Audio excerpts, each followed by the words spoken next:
Okay, real talk. The Apothecary Diaries has more secret family ties than a royal soap opera. You think you've got it figured out, then boom, turns out your favorite eunuch isn't a eunuch, the emperor's son might not be a son, and someone's mom once sent a finger in the mail. Yeah, it's that kind of family reunion. So today, we're diving headfirst into every royal and civilian connection revealed in seasons 1 and 2. Grab your fan, sip your tea, and let's decode this glorious tangle of imperial DNA. The Imperial Family. The former emperor, in turn, was known for let's call it enthusiastic social calendar. He had an official wife, Empress Dowager Ungshi, and at least one secret daughter who got booted from the palace faster than you can say court scandal. Empress Dowager Ungshi wasn't just royal, she was also kind-hearted, founding a clinic for ex-palace women and giving birth to the current emperor through a risky cesarean.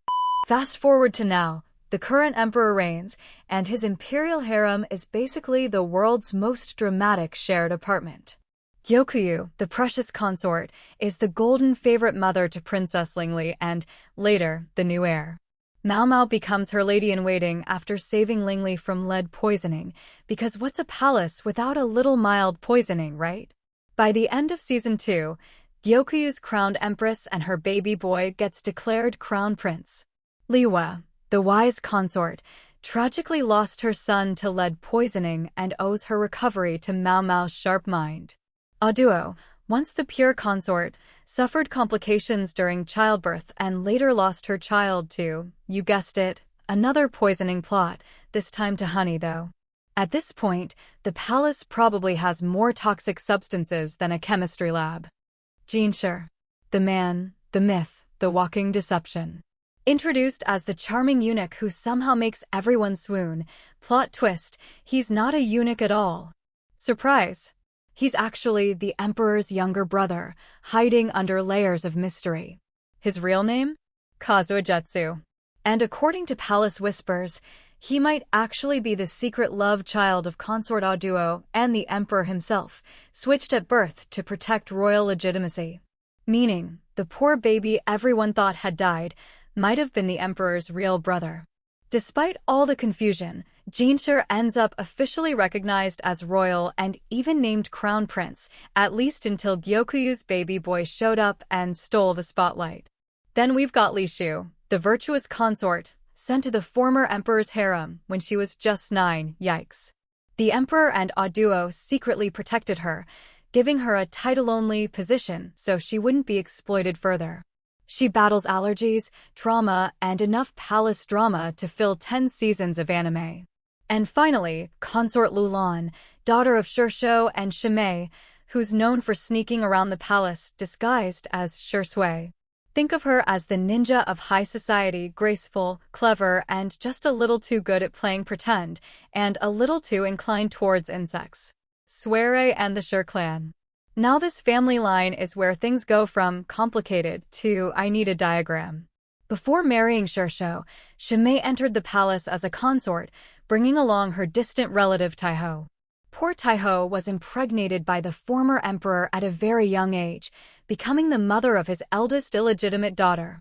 She later worked in the palace's secret clinic and tragically passed away before Maomao ever arrived.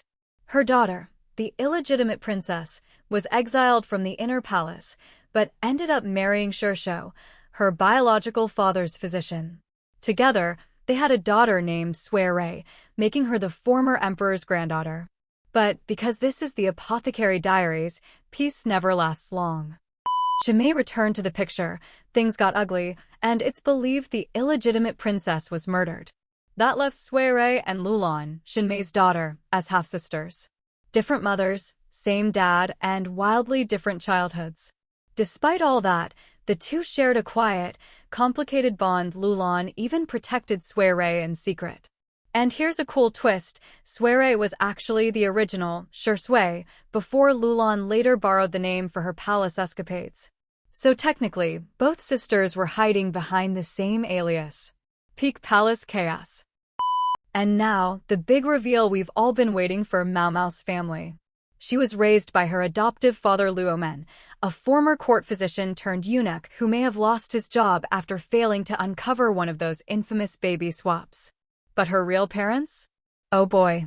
Her father is Lakan, a brilliant but cold military official who literally can't recognize faces. Yes, face blindness in ancient China, it's canon. Her mother was Fengxian, a courtesan and go prodigy who thought Lakan abandoned her. Heartbroken and furious, she sent him a letter containing, brace yourself, her own severed finger and their child's. So, romantic comedy. This is not. Eventually, Fengxian succumbed to illness and Lakan tried to make amends by buying out her contract. These two could have had the most dramatic flashback episode in anime history. Oh, and Lakan later adopted a boy named Lahan, because apparently one complicated family tree just wasn't enough. Wrapping up with some loyal side characters, the Ma clan. Gaoshan is Jinshi's ever-reliable right hand, the man who somehow keeps everything running when everyone else is losing their minds. His son, Basin, often steps in as Jinshi's temporary assistant. The Ma clan has served Jinshi's family for generations, proving that not everyone in this series is tangled up in a scandal. And there you have it, the palace drama, secret bloodlines, and wait, what? Moments that make the Apothecary Diaries so addictive. So, which reveal blew your mind the most? The eunuch who's not a eunuch? The half-sisters sharing a secret identity? Or maybe the mom with the world's most terrifying breakup gift? Let me know your I need a flowchart moment down in the comments, and I'll see you in the next deep dive.